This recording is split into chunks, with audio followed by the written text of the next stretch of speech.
terima kasih. Kita ulang lagi. Assalamualaikum warahmatullahi wabarakatuh. Shalom, Om Swastiastu, Namo Buddhaya, Rahayu, selamat sore dan salam kebajikan buat kita semua. Terima kasih Kak atas undangannya. Terima kasih Pak Dr. Zulkifli dan terima kasih Bapak Ibu semuanya untuk kesediaannya mengizinkan saya untuk sharing sedikit pengetahuan dan pengalaman dari saya.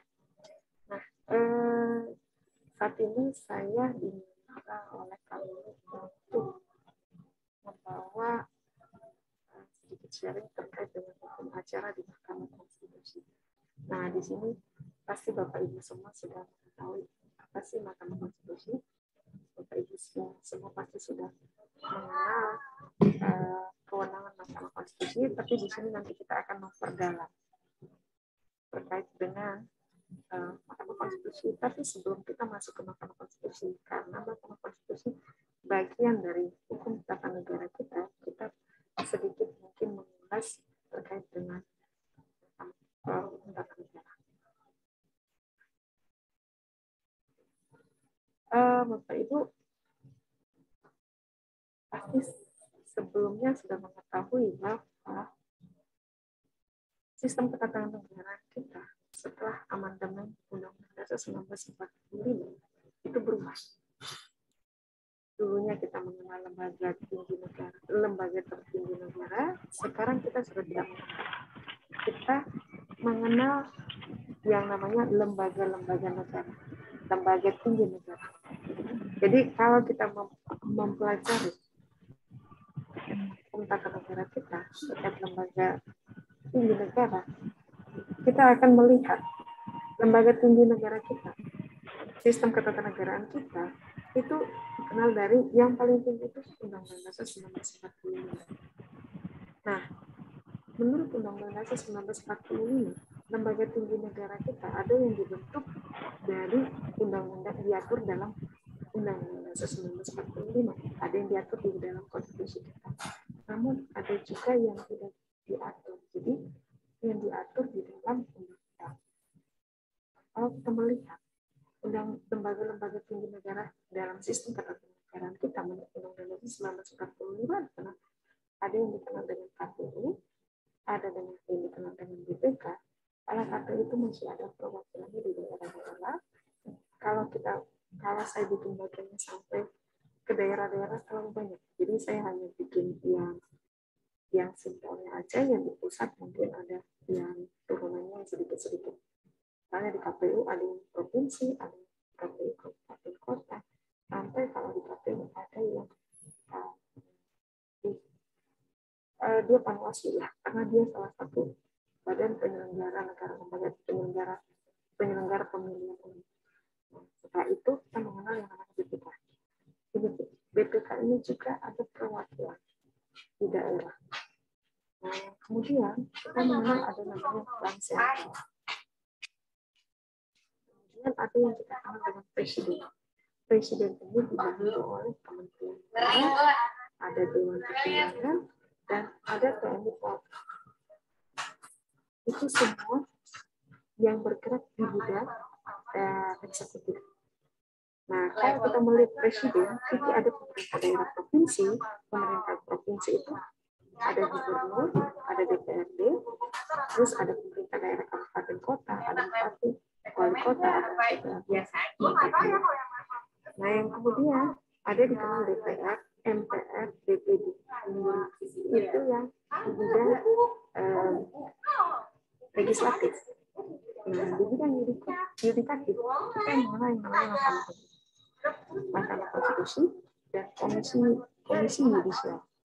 Nah, kalau berbicara terkait dengan Mahkamah Konstitusi, Mahkamah Konstitusi tidak punya termasuk dengan KAYU. Kalau kita berbicara Mahkamah Agung, ada badan-badan lain yang fungsinya berkaitan dengan kekuasaan kehakiman. Itu dikenal dengan lingkungan peradilan umum, dikenal dengan lingkungan peradilan umum, dan dikenal dengan lingkungan peradilan militer, lingkungan peradilan agama. Nah, kalau kita berbicara terkait dengan Mahkamah Konstitusi. Ada menu itu, diricis, gitu. Pasti tidak boleh kita melepaskan dari sejarah Mahkamah Konstitusi. Sejarah Mahkamah Konstitusi kita bisa melihat di kasus Marbury versus Madison. Mungkin Bapak Ibu ada yang bisa menjelaskan kasus Marbury versus Madison, atau ada yang bisa berbagi ke kita apa sih latar belakang lahirnya Mahkamah Konstitusi ini. Bagaimana sih kasus Marbury versus Madison ini yang tahun 1803? Mungkin ada Bapak Ibu yang di sini yang ingin bercerita, atau intinya saja yang ingin berbagi dengan kita terkait dengan kasus Marbury versus Madison. Ada yang mau berbagi?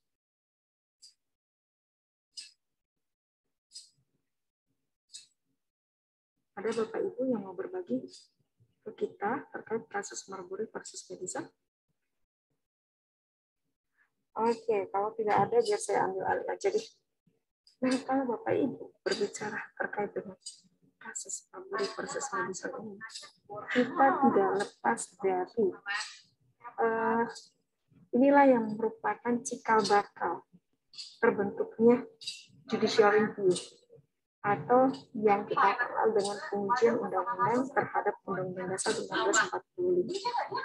Judicial review itu nanti kita akan masuk kalau judicial review itu di Indonesia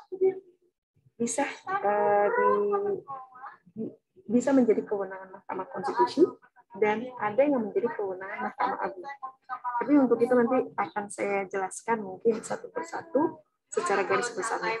Nah, kenapa saya mengatakan kasus Marbury versus Madison inilah merupakan cikal bakal lahirnya Mahkamah Konstitusi. Nah, judicial review ini pada keputusan Mahkamah Agung di Amerika Serikat dalam kasus Marbury versus Madison pada tahun 1803. Di kasus tersebut, Mahkamah Agung Amerika Serikat membatalkan ketentuan dalam Judiciary Act 1789 karena pada saat itu dinilai bertentangan dengan konstitusi Amerika Serikat. Pada saat itu tidak ada ketentuan dalam konstitusi Amerika Serikat maupun undang-undang yang memberikan kewenangan judicial review kepada Mahkamah Agung. Jadi pada saat itu belum dikenal yang namanya Mahkamah Konstitusi. Jadi tidak ada kewenangan yang memberikan judicial review kepada Mahkamah Agung di Amerika Serikat. Nah, maupun tidak ada ketentuan dalam konstitusi Amerika Serikat itu yang mengatur kalau terjadi kasus judicial review itu dibawa kemana. Nah, pada saat itu Mahkamah Agung memiliki kewajiban bagaimana untuk menjaga supremasi konstitusi, termasuk dari aturan yang melanggar konstitusi. Nah, kalau kita melihat praktek yang terjadi di Amerika Serikat pada melalui putusan Marbury versus Madison itu, itulah yang menjadi perbincangan dan perdebatan. Yang akhirnya itulah yang dianggap menjadi cikal bakal lahirnya Mahkamah Konstitusi. Nah, kalau Bapak Ibu lagi bertanya, apa sih kasusnya? Bagaimana sih kasusnya? Kok bisa sampai seperti itu? Nah, bisa saya mungkin sedikit jelaskan. Sorry. Itu nanti terkait dengan kasus Marbury versus Madison itu Mahkamah Agung ada kasus yang mengakibatkan merasa hakim Mahkamah Agung itu merasa hak konstitusionalnya dilanggar dengan berlakunya suatu peraturan di mana pada saat itu sudah ada kebijakan untuk yaitu dikeluarkan yang namanya surat keputusan.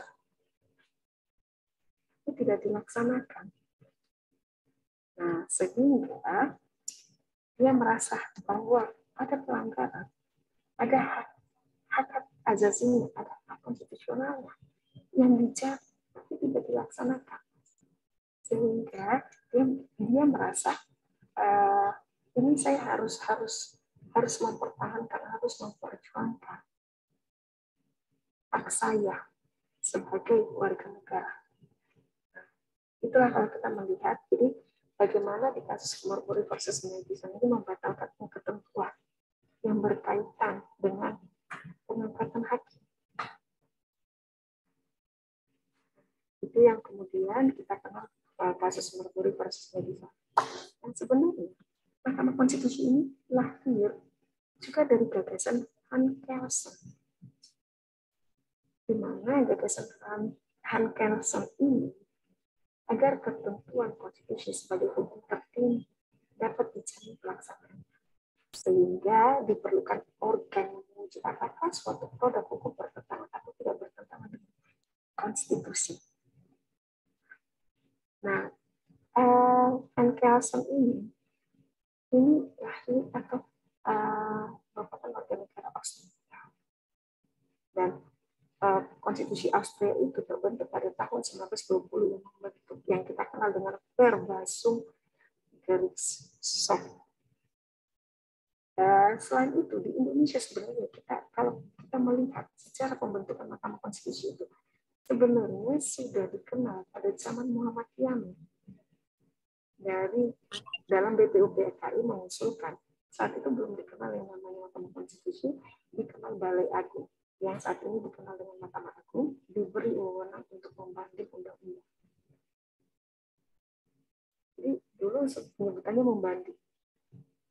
Nah, pada saat itu, kenapa tidak gagasan dari Muhammad Yamin ini tidak keluar, tidak menjadi suatu hal yang perlu diperbincangkan, karena pada saat itu sebenarnya tidak setuju. Pertama, undang-undang yang disusun tidak memenuhi kriteria politika. Yang kedua, Supomo beranggapan bahwa belum banyak sarjana hukum yang memiliki pengalaman terkait dengan hal tersebut. Selain itu, pada tahun 1970-an terdapat juga usulan dari Ikatan Sarjana Hukum agar Mahkamah Agung diberikan wewenang untuk menguji undang-undang. Nah, selain itu, di ketetapan MPR kita nomor 3/2000 tentang sumber hukum dan tata urutan peraturan perundang-undangan di pasal 5 ayat 1 MPR berwenang menguji undang-undang terhadap undang-undang 1945 dan ketetapan MPR. Nah, kenapa lahirnya Mahkamah Konstitusi ini? Bagaimana perubahan pembentukan Mahkamah Konstitusi yang tadi sudah kita lihat dari mulai usulan Muhammad Yamin sampai dengan amandemen Undang-Undang 1945. Jadi, perubahan sistem ketatanegaraan kita ini mulai mengalami perubahan ke arah yang lebih baik dan ke arah yang demokratis. Ini dimulai sejak amandemen Undang-Undang 1945. Yang tadi saya katakan, yaitu tahun 1999 sampai 2002. Itu ada 4 kali terjadi perubahan. Perubahan pertama tahun 1999, perubahan kedua tahun 2000 ya. Perubahan ketiga tahun 2001 dan perubahan keempat tahun 2002. Nah, amandemen dari Undang-Undang 1945 terjadi karena tidak lepas dari kelemahan dalam Undang-Undang 1945. Yang mana sebelum amandemen itu dinilai tidak mampu menyelesaikan persoalan-persoalan yang muncul dalam praktek ketatanegaraan kita. Jadi kalau kita melihat sebelum perubahan bentuk kekuasaan kehakiman itu hanya dilakukan oleh sebuah Mahkamah Agung dan lain-lain badan kehakiman menurut undang-undang. Susunan dan kekuasaan badan kehakiman itu diatur dengan undang-undang. Sementara setelah perubahan, kekuasaan kehakiman merupakan kekuasaan yang merdeka untuk menyelenggarakan peradilan guna menegakkan hukum dan keadilan. Jadi ada perbedaannya. Setelah perubahan, kekuasaan kehakiman itu kekuasaan yang merdeka, free, untuk menyelenggarakan keadilan. Bagaimana kita menegakkan hukum dan keadilan. Jadi kalau Bapak Ibu melihat tujuan atau cita-cita dari kekuasaan kehakiman itu, bagaimana menciptakan rasa keadilan. Nah, kalau sebelum perubahan, kekuasaan kehakiman hanya dilakukan oleh Mahkamah Agung dan badan-badan kehakiman di bawahnya menurut undang-undang. Sementara setelah perubahan, kekuasaan kehakiman dilakukan oleh sebuah Mahkamah Agung dan badan peradilan di bawahnya dalam lingkungan peradilan umum, lingkungan peradilan agama, lingkungan peradilan militer, lingkungan peradilan tata usaha negara, dan oleh sebuah Mahkamah Konstitusi. Inilah Mahkamah Konstitusi lahir akibat adanya perubahan Undang-Undang 1945. Nah, selain itu, badan-badan lain yang fungsinya berkaitan dengan kekuasaan kehakiman diatur dengan undang-undang. Kemudian, kalau kita melihat masih terkait dengan latar belakang akhirnya Mahkamah Konstitusi di berbagai negara, ada yang kita kenal dengan implikasi dari paham konstitusionalisme. Bapak Ibu kalau memahami paham konstitusionalisme ini memiliki dua esensi. Yang pertama, sebagai konsep negara hukum. Yang kedua, sebagai konsep hak-hak sipil warga negara. Apa sih yang dimaksud dengan sebagai konsep negara hukum? Bahwa kewibawaan hukum secara universal mengatasi kekuasaan negara. Oleh karena itu, hukum itulah yang akan melakukan kontrol terhadap politik, bukan sebaliknya. Jadi jangan kita bolak-balik. Hukum yang melakukan kontrol terhadap politik, bukan politik yang melakukan kontrol terhadap hukum. Yang terjadi kan banyak bolak-balik. Katanya politik yang mempengaruhi, yang mengatur hukum. Tidak. Hukum yang mengatur atau yang mengontrol politik. Nah, yang berikutnya, paham konstitusionalisme ini, implikasi dari paham konstitusionalisme ini bahwa sebagai konsep hak-hak sipil warga negara. Jadi, kebebasan warga negara dijamin oleh konstitusi dan kekuasaan negara pun dibatasi oleh konstitusi. Jadi, kekuasaan ini, kekuasaan yang ada di Republik kita ini hanya memperoleh legitimasinya dari konstitusi. Jadi konstitusi itu diatur, jadi legitimasi, jadi kebebasan, jadi kekuasaan negara itu semua diatur atau dibatasi oleh konstitusi. Inilah dari implikasi dari paham konstitusionalisme. Yang kedua, mekanisme checks and balances atas separation of power. Apa sih maksudnya? Kita mengetahui bahwa pelaksanaan prinsip checks and balances diperlukan untuk menjaga agar tidak terjadi overlapping antar kewenangan yang ada. Jadi dengan mendasarkan pada prinsip negara hukum, maka sistem kontrol, adanya sistem kontrol ini ya, harus diingat sistem kontrol yang relevan adalah sistem kontrol yudisial. Jadi diletakkannya Mahkamah Konstitusi sebagai bagian dari kekuasaan kehakiman atau yudikatif akan mendorong mekanisme checks and balances dalam penyelenggaraan negara. Jadi selama ini mekanisme checks and balances ini yang kita kenal ini dalam menjaga keseimbangan antara menjaga keseimbangan kekuasaannya antara negara atau antara lembaga negara sehingga tertata dengan baik. Jadi antara lembaga-lembaga yang negara yang satu dengan lembaga negara yang lain akan ada saling kontrol, checks and balances. Jadi kalau kita melihat penerapan mekanisme checks and balances ini disebabkan karena penerapan pembagian kekuasaan kita atau distribution of power selama ini tidak dilakukan dengan benar atau tidak dilakukan secara tepat. Jadi lahirlah atau muncullah atau pemerintah atau negara menganggap bahwa perlu diatur mekanisme checks and balances. Untuk apa sih fungsinya mekanisme checks and balances ini diatur? Agar terhindar pemusatan kekuasaan. Jadi pemusatan kekuasaan itu tidak di salah satu lembaga negara atau di salah satu lembaga tinggi negara, tapi dapat yang itu akan menjadi sesuai dengan kewenangan dan fungsi masing-masing. Jadi bisa menghindari pemusatan kekuasaan yang mengarah pada kesewenang-wenangan. Jadi kalau misalnya terpusat pada satu lembaga negara, itu akan mengakibatkan kesewenang-wenangan. Sehingga ada saling kontrol antara kekuasaan legislatif, eksekutif, dan yudikatif. Jadi di sini kita melihat, kalau di Indonesia kita melihat DPR itu sebagai lembaga legislatif, Presiden itu sebagai lembaga eksekutif, Mahkamah Agung dan Mahkamah Konstitusi sebagai lembaga yudikatif. Presiden sebagai lembaga eksekutif, DPR sebagai lembaga legislatif, Mahkamah Agung dan Mahkamah Konstitusi sebagai lembaga yudikatif yang dapat atau saling kontrol sehingga terjadi keseimbangan kekuasaan antar lembaga-lembaga negara besar.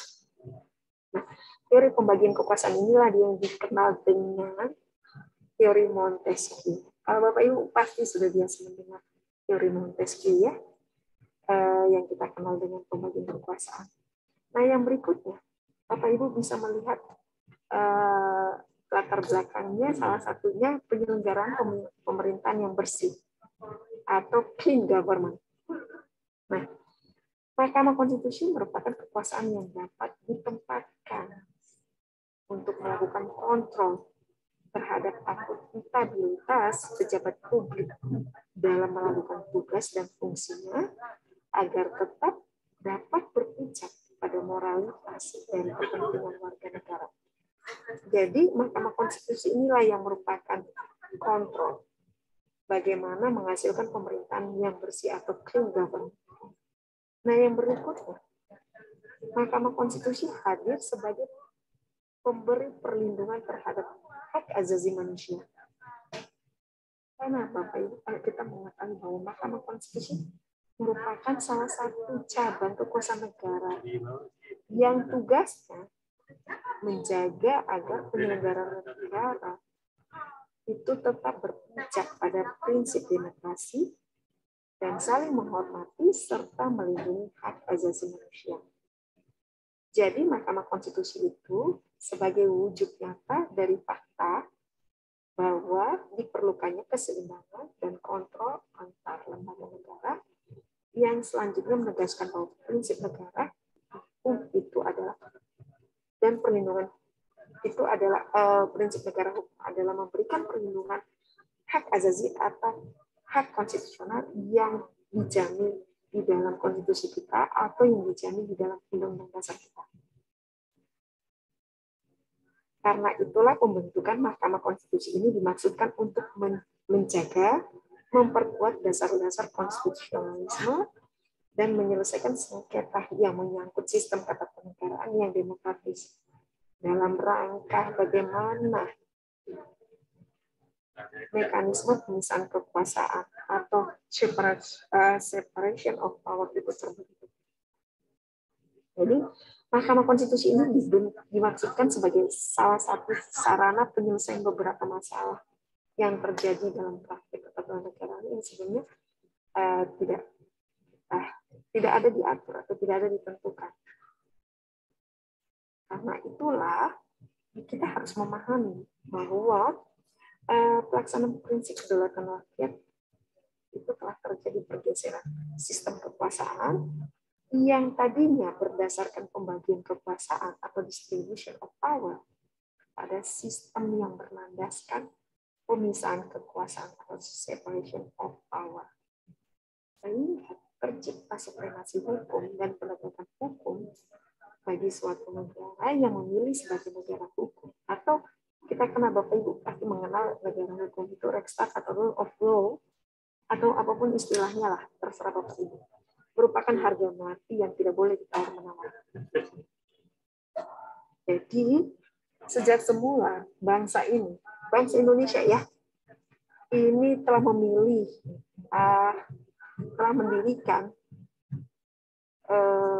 bangsa Indonesia ini oleh para the founding fathers. Jadi kalau Bapak Ibu lebih memahami apa sih hakikatnya para the founding fathers kita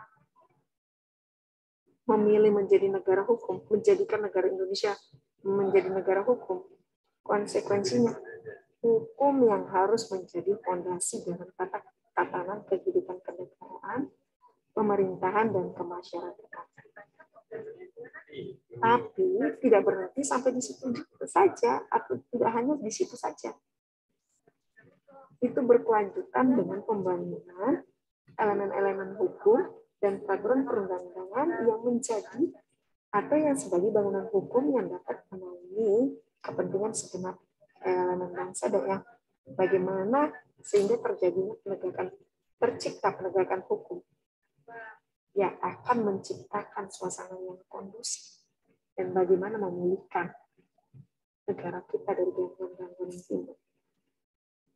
Jadi untuk itu komitmen kita semua sebagai elemen bangsa, bagaimana kita mendukung supremasi hukum dan bagaimana kita menegakkan hukum di negara ini agar tidak menjadi bangsa yang mengingkari atau bahkan mengkhianati pilihannya sendiri untuk bernegara dalam suatu negara hukum. Kita melihat bahwa supremasi hukum ini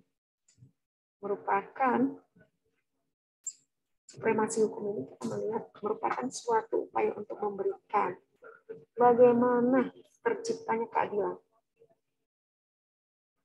Keadilan itu harus diposisikan dalam artian netral. Jadi kalau keadilan itu tidak ada diskriminasi. Setiap orang memiliki kedudukan dan perlakuan yang sama tanpa terkecuali. Jadi kita harus memiliki kerangka hukum yang adil, harus adil, dan bagaimana kita memperlakukannya tanpa pandang bulu, termasuk di dalamnya hukum-hukum yang menyangkut hak asasi manusia. Jadi supremasi hukum ini merupakan prasyarat mutlak bagi penyelenggaraan kehidupan kenegaraan kita berdasarkan kedaulatan. Sehingga bagaimana kita mencapai supremasi yang ideal? Diperlukanlah penegakan hukum, yaitu diarahkan pada pola pencegahan. Bagaimana supaya pelanggaran baik yang dilakukan oleh individu dan masyarakat atau badan hukum. Bapak Ibu, kita sebagai negara Indonesia kan sebagai negara demokrasi. Ciri-ciri negara hukum yang demokratis, peradilannya bebas dan tidak memihak, peradilannya modern, cepat, sederhana, dan tanpa biaya. Sebenarnya kalau di Undang-Undang Kekuasaan Kehakiman biaya ringan, tapi saya lebih suka mengatakan tanpa biaya. Nah, disinilah kalau kita sudah melihat ciri-ciri negara hukum yang demokratis tersebut, dapat tercipta peradilan yang demokratis, dapat tercipta lembaga peradilan yang modern dan terpercaya. Nah, Bapak Ibu bisa melihat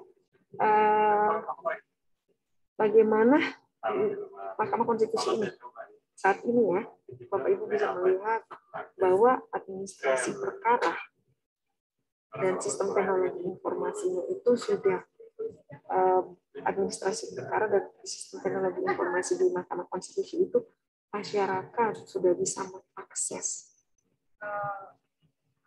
secara gampang, secara luas. Itu maksudnya apa? Bagaimana masyarakat luas itu dapat mengakses keadilan dengan mudah dan tanpa biaya. Kita kenapa selalu mengatakan, mungkin nanti ada yang bilang, kan biaya ringan, masih ada biaya. Kalau kita berperkara di Mahkamah Agung itu masih dikenakan biaya. Yang kalah masih dikenakan biaya. atau mendaftar juga ada dikenakan biaya.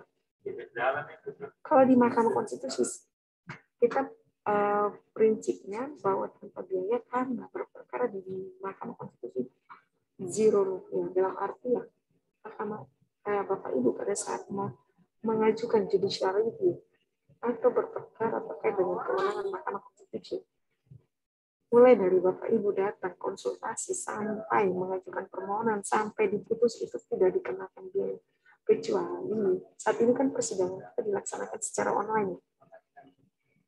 Jadi mulai dari pendaftaran Bapak Ibu sudah bisa melaksanakannya secara online, walaupun permohonan aslinya yang ditandatangani wajib disampaikan ke Mahkamah Konstitusi. Karena apa? Itu untuk kebutuhan negara. Karena file yang Bapak kirim, permohonan asli Bapak Ibu beserta alat bukti yang sudah dilegalisir itu akan menjadi milik arsip negara, akan menjadi milik Mahkamah Konstitusi. Begitu diputus itu akan dikembalikan ke arsip negara. Itu yang menjadi arsip negara.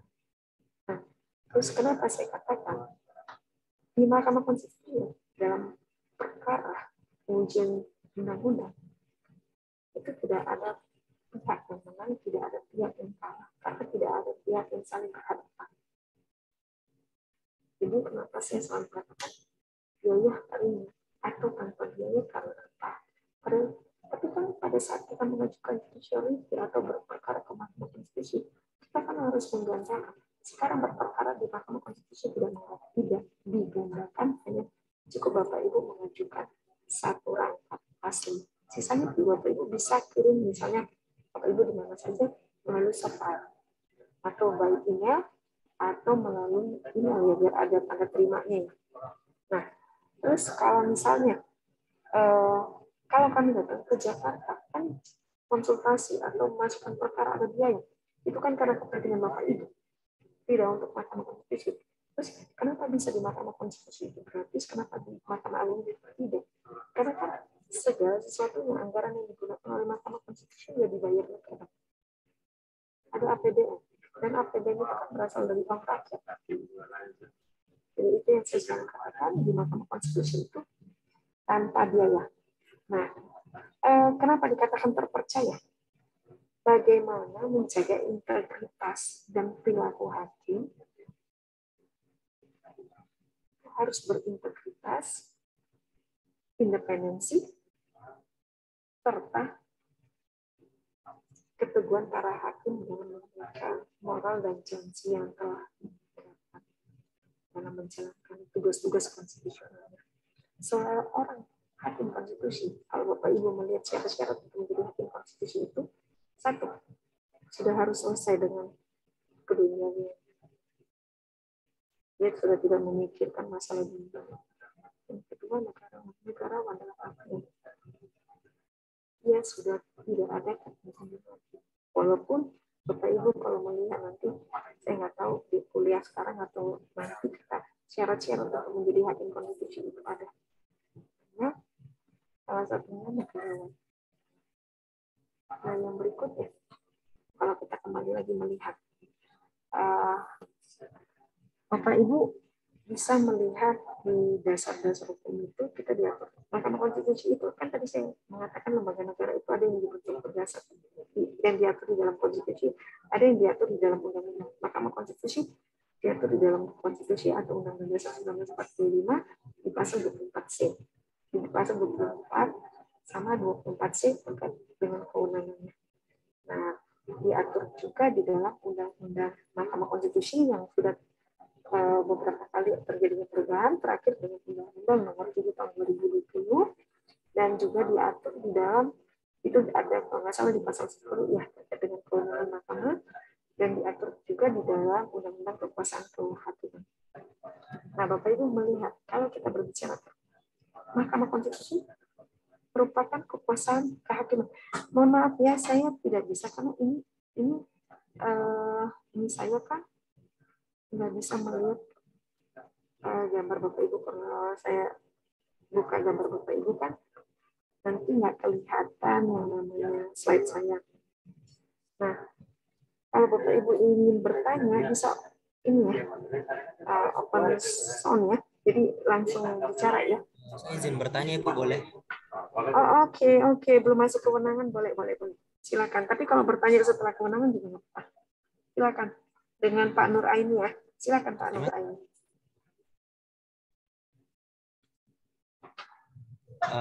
Baik, Bu. Bismillah. Ini pertanyaan saya kemudian terkait, sebenarnya ada satu terkait dengan gagasan doktrin yang pemisahan Court of Justice sama Court of Law. Merujuk di tulisannya di pandangan Prof. Jimli, gagasan. Halo Ibu, suara saya terdengar enggak?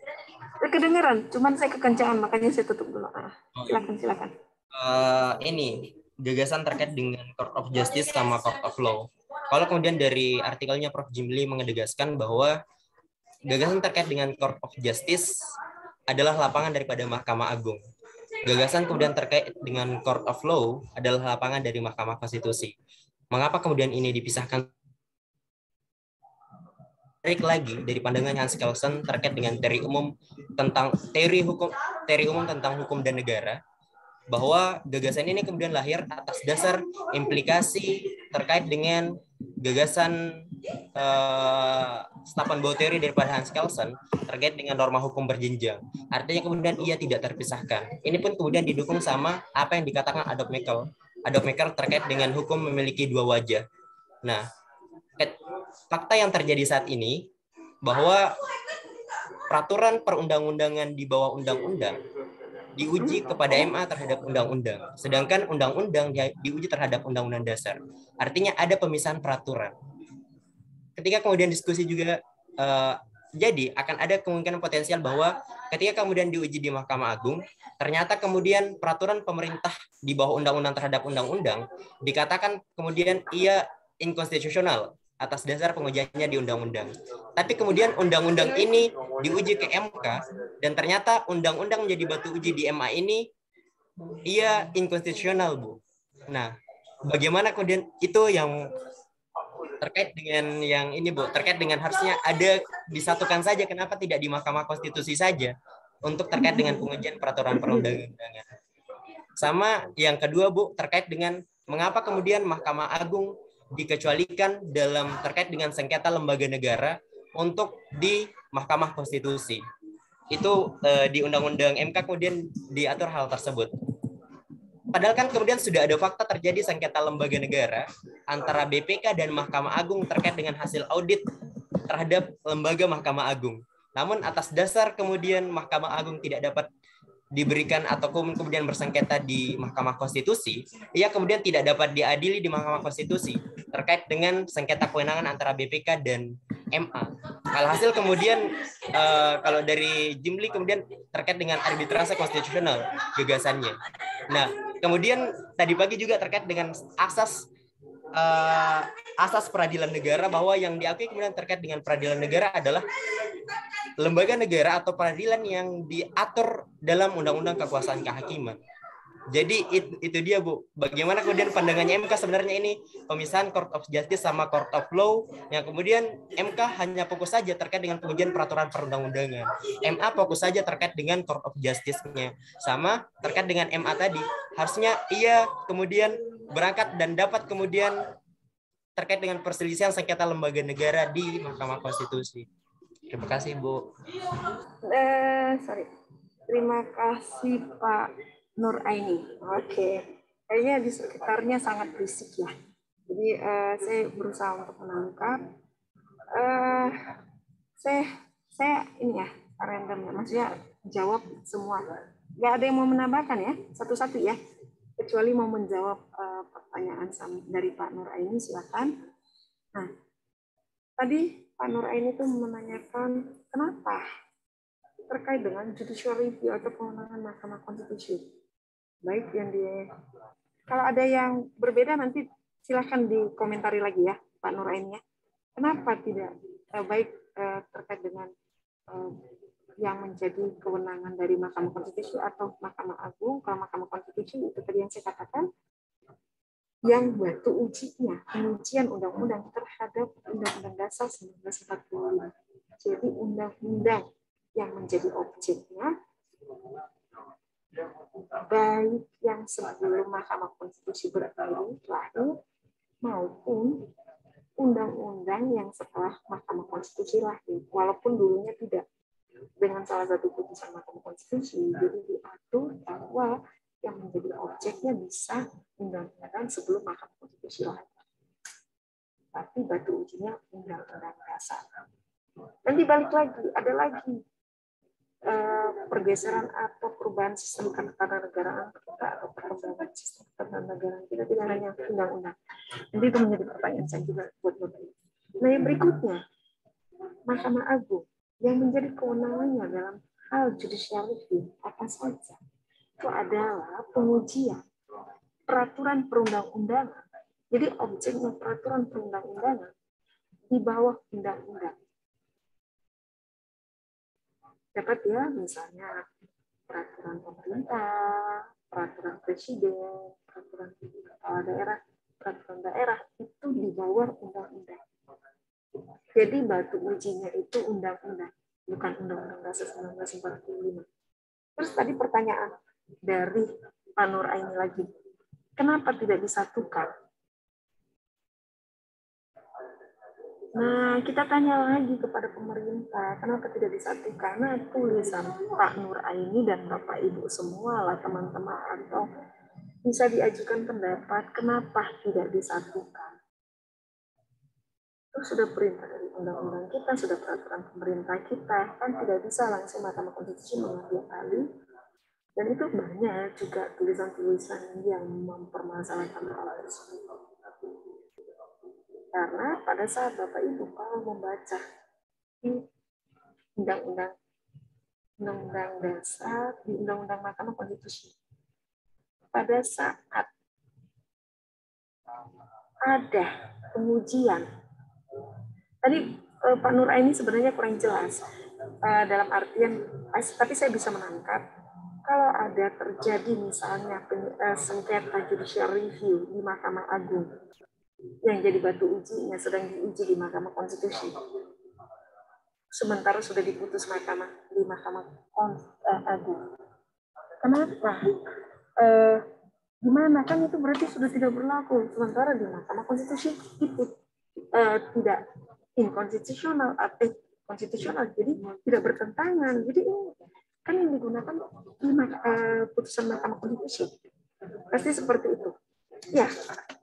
Jadi di Undang-Undang Dasar, di Undang-Undang Mahkamah Konstitusi itu ada diatur, saya lupa pasalnya ya, itu diatur bahwa undang-undang atau judicial review yang sedang diuji ke Mahkamah Agung, undang-undang atau judicial review yang sedang diuji ke Mahkamah Agung, yang batu ujinya sedang diajukan judicial review ke Mahkamah Konstitusi, itu di Mahkamah Agung wajib dihentikan.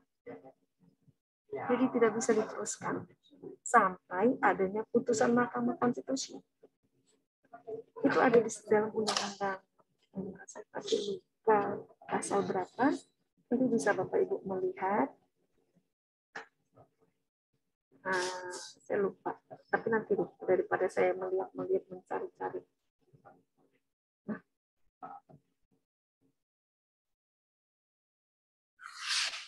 Oke.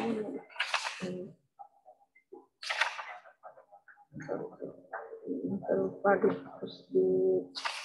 di pasal berapa? Jadi sebelum saya lupa ya.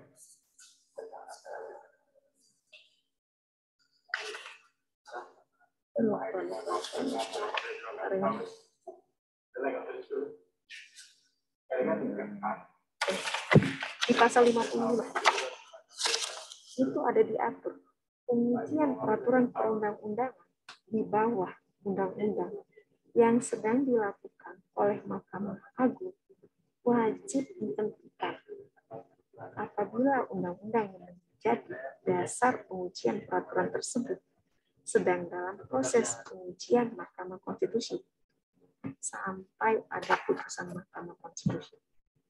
Jadi, pada saat putusan Mahkamah Konstitusi mengatakan undang-undang tersebut inkonstitusional itu kalau pengujian formil. Nanti balik lagi kita akan membahas bahwa pengujian yang bisa dilakukan ke Mahkamah Konstitusi itu dikenal ada pengujian formil dan pengujian materi. Apa yang dimaksud dengan pengujian formil? Apa yang dimaksud dengan pengujian materi? Kita akan bahas. Nah, kalau dinyatakan inkonstitusional, berarti inkonstitusional artinya apa? Bertentangan dengan Undang-Undang Dasar. Berarti artinya tidak berlaku lagi. Otomatis yang menjadi batu uji itu sudah kehilangan objek. Jadi itu bisa dikatakan sudah selesai di Mahkamah Konstitusi. Di Mahkamah Konstitusi sudah inkrahkan maupun keputusan hukum tetap di Mahkamah Agung, otomatis karena sudah dinyatakan inkonstitusional tidak berlaku lagi. Berarti di Mahkamah Agung itu sudah kehilangan dasar batu ujinya. Nah, kalau misalnya kan putusan, Bapak Ibu harus ingat bahwa putusan Mahkamah Konstitusi itu final dan mengikat, tidak ada upaya hukum apapun. Tetapi kalau putusan Mahkamah Konstitusi menyatakan konstitusional, berarti undang-undang tersebut tetap berlaku. Jadi tidak masalah begitu putusan Mahkamah Konstitusi. Pengujian atau judicial review di Mahkamah Agung bisa berlanjut kembali. Jadi itu udah bunyi undang-undang. Nah yang berikutnya tadi terkait lagi itu Mahkamah Agung dan Mahkamah Konstitusi. Mahkamah Agung itu menurut Prof. Jimli merupakan Court of Justice. Sedangkan Mahkamah Konstitusi itu dikenal sebagai Court of Law. Apa sih artinya? Jadi kalau kita melihat Mahkamah Konstitusi itu sebagai Court of Justice, bahwa Mahkamah Agung itu merupakan Court of Justice, bahwa Mahkamah Agung itu merupakan pengadilan keadilan. Sementara Mahkamah Konstitusi merupakan Court of Law, merupakan lembaga pengadilan hukum. Karena kalau kita melihat wewenang dari Mahkamah Agung ini apa sih? Mahkamah Agung berwenang mengadili pada tingkat kasasi, menguji peraturan perundang-undangan di bawah undang-undang terhadap undang-undang dasar yang dia mempunyai kewenangan lainnya yang diberikan oleh undang-undang. Sementara Mahkamah Konstitusi apa sih kewenangannya? Menguji undang-undang terhadap undang-undang dasar 1945, memutus sengketa kewenangan lembaga negara, yang mana kewenangannya diberikan oleh undang-undang dasar, memutus pembubaran partai politik, memutus perselisihan tentang hasil pemilihan umum, dan ada tugas tambahan memutus terkait dengan penyelesaian sengketa pilkada sampai dibentuknya peradilan khusus. Nah, tadi saya katakan kan, kalau kita melihat apa sih perbedaannya Mahkamah Konstitusi dengan Mahkamah Agung selain yang menjadi batu ujinya otomatis berbeda, yang menjadi objeknya juga berbeda. Yang berikutnya, Mahkamah Agung hanya berwenang untuk menguji secara material peraturan di bawah undang-undang. Dia tidak berwenang untuk menguji formil. Sementara Mahkamah Konstitusi berwenang untuk menguji secara material pada undang-undang. Serta itu yang saya katakan tadi ada kewenangan tambahannya. Menguji peraturan pemerintah pengganti undang-undang. Ada yang bisa jawab, kenapa Mahkamah Konstitusi mempunyai kewenangan tambahan atau melebar kewenangannya sehingga bisa menguji peraturan pemerintah pengganti undang-undang. Sementara Perpu itu yang kita kenal dengan Perpu itu bisa menjadi undang-undang kalau disetujui oleh DPR atau tidak menjadi undang-undang atau tidak berlaku lagi kalau tidak disetujui oleh DPR. Ada yang bisa membantu saya untuk menjawabnya?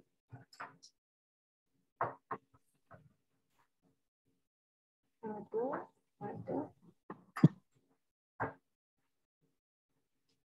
Mohon maaf Ibu Wilma. Ya kalau Ya, waktu kita sore ini sampai dengan 10 menit ke depan. siap. Setelah itu tentu harapan kita bukan hanya kali ini. Setelah ini mungkin Ibu Wilma akan masuk lagi, dijatuhkan kembali. Ya. Siap. Ya.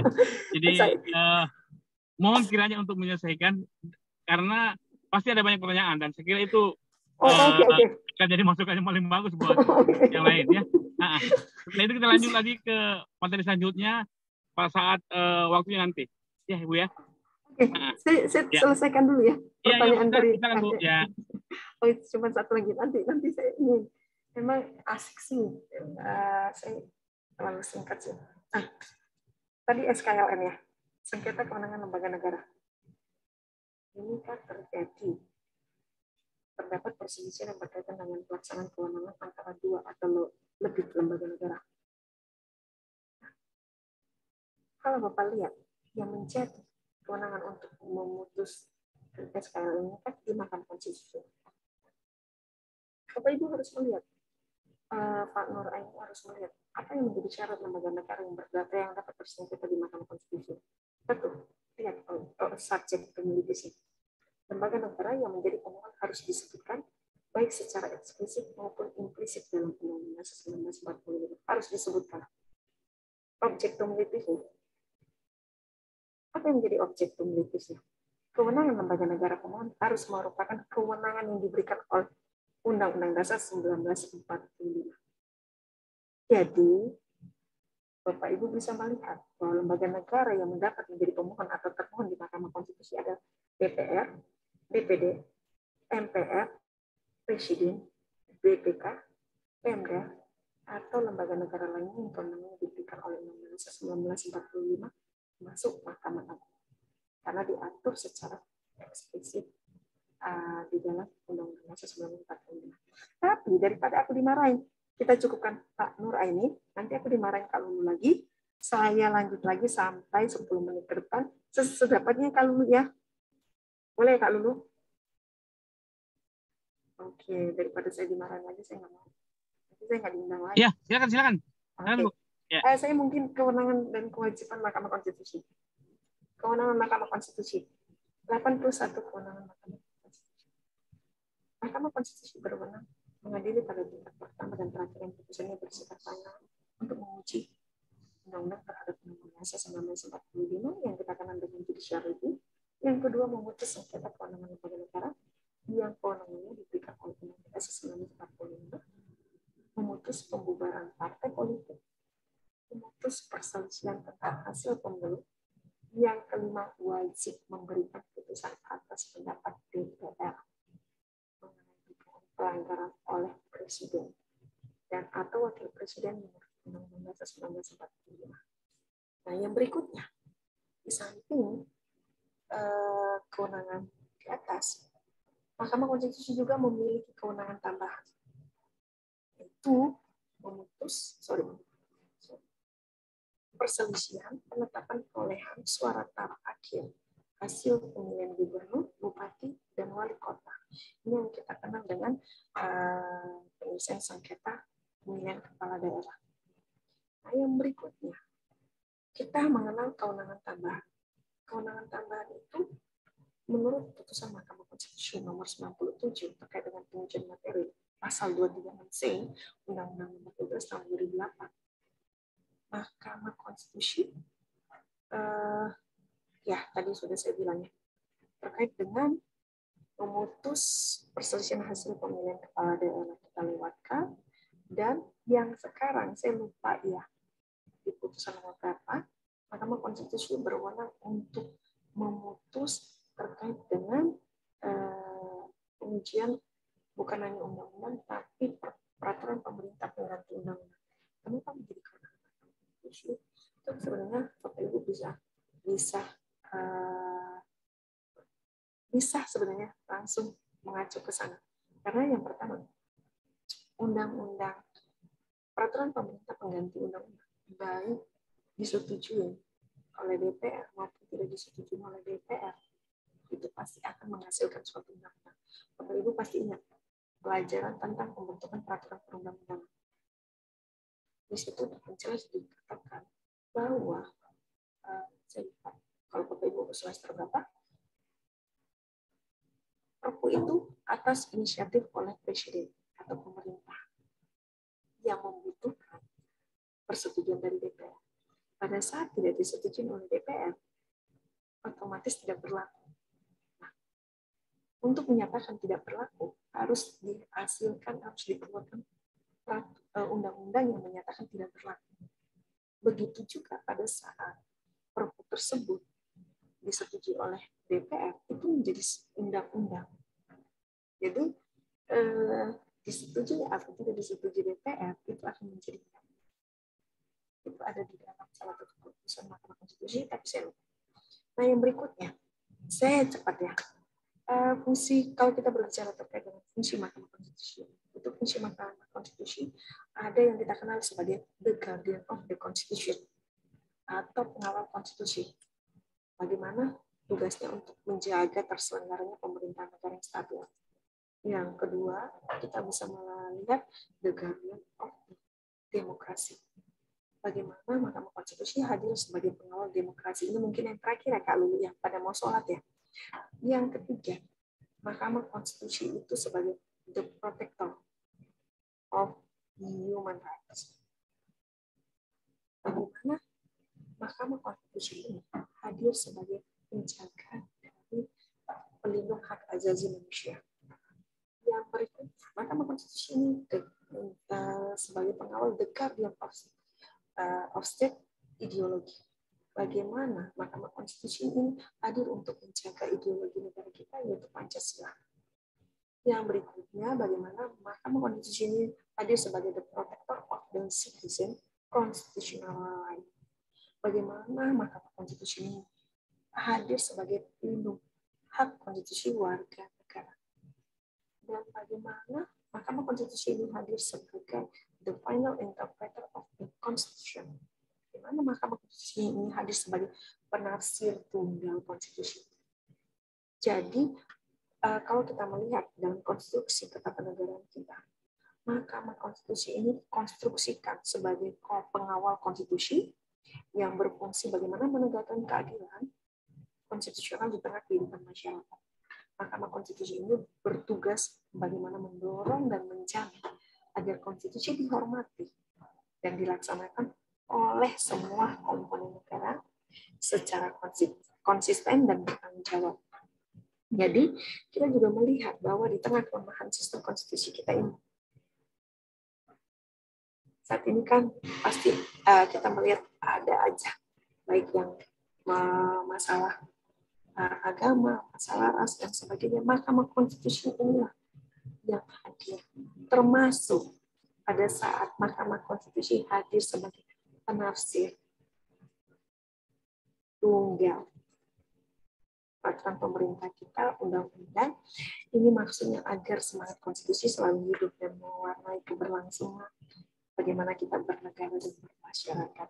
Jadi mungkin itu sepertinya, nanti yang lain-lain mungkin masih banyak lagi Kak Lulu.